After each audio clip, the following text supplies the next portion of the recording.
வணக்கம். பேரறிஞர் அண்ணா அவர்களின் சிந்திக்க வைக்கும் சிறந்த வரிகள் சிலவற்றை பார்க்கலாம்.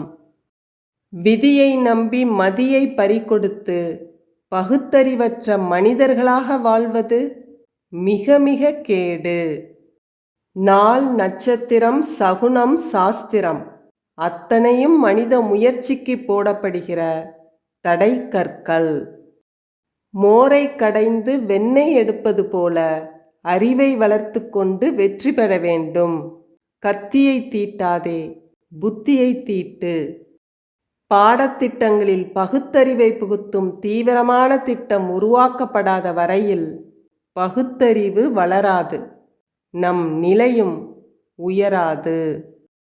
எவ்வளவு அலட்சியப்படுத்தப்பட்டாலும் அவமானங்களுக்கு ஆளாக்கப்பட்டாலும் எடுத்த காரியத்தை முடித்தே தீருவது என்ற திடமான கொள்கையும் விடாமுயற்சியும் இருந்தால் வெற்றி கிடைத்தே தீரும். 1000 ஆபத்துக்கள் ஓயாமல் நம்மை நோக்கி வந்தாலும் நம் உள்ளம் உண்மை என்று உணர்ந்ததை உரைக்க அஞ்சுபவன் கோழை மட்டுமல்ல, நாட்டு துரோகி. கண்டனத்தை தாங்கிக் கொள்ளும் திடமனம் இல்லை என்றால் கடமையை நிறைவேற்ற முடியாது. எதையும் தாங்கும் இதயம் வேண்டும். எதிரிகள் தாக்கி தாக்கி தங்கள் வலுவை இழக்கட்டும், நீங்கள் தாங்கி தாங்கி வலுவை பெற்றுக்கொள்ளுங்கள்.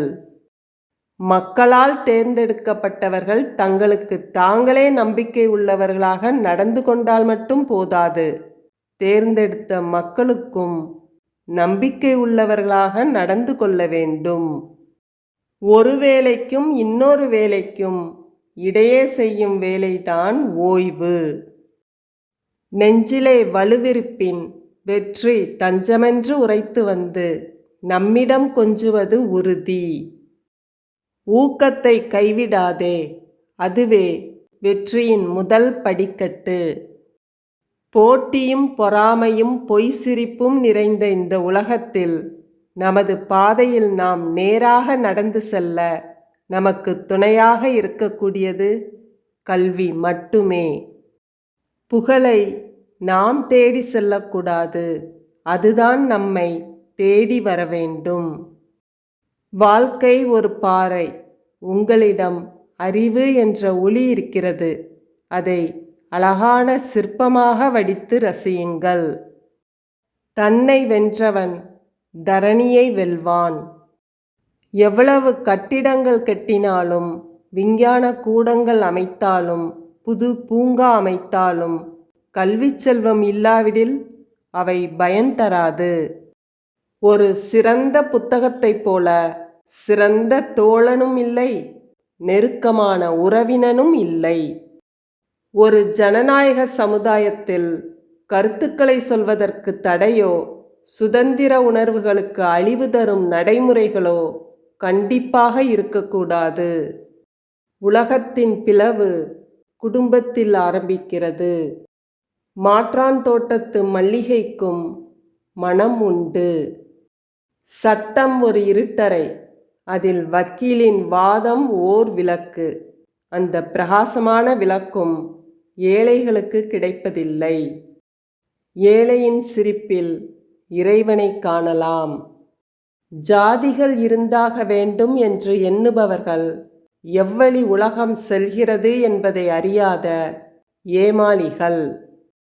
பகுத்தறிவை பயன்படுத்துவதில்லை என்று முடிவு செய்த பிறகு மனிதனிடம் வாதாடுவது என்பது செத்துப்போன மனிதனுக்கு மருந்து ஊட்டுவதற்கு நிகராகும். பிறருக்கு தேவைப்படும் போது நல்லவர்களாக தெரியும் நாம் தான் அவர்களது தேவைகள் தீர்ந்தவுடன் கெட்டவர்களாகி விடுகிறோம். நடந்தவை நடந்தவையாக இருக்கட்டும், இனி நடப்பவை நல்லவையாக இருக்கட்டும். உழைத்து வாழ்பவனே வணங்கத்தக்கவன், வாழ்த்துக்குரியவன்.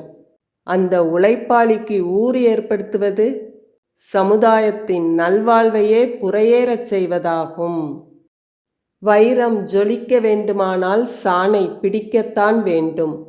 தங்கம் பிரகாசிக்க வேண்டுமானால் தணலில் காய்ச்சத்தான் வேண்டும். ஆம், அதைப்போல் நல்வாழ்வு பெற வேண்டுமானால் நாம் பகுத்தறிவு பாதையில் செல்லத்தான் வேண்டும். சமூக புரட்சி பணியில் ஈடுபட்டவர்களுடைய வாழ்க்கை துன்பமானதுதான்.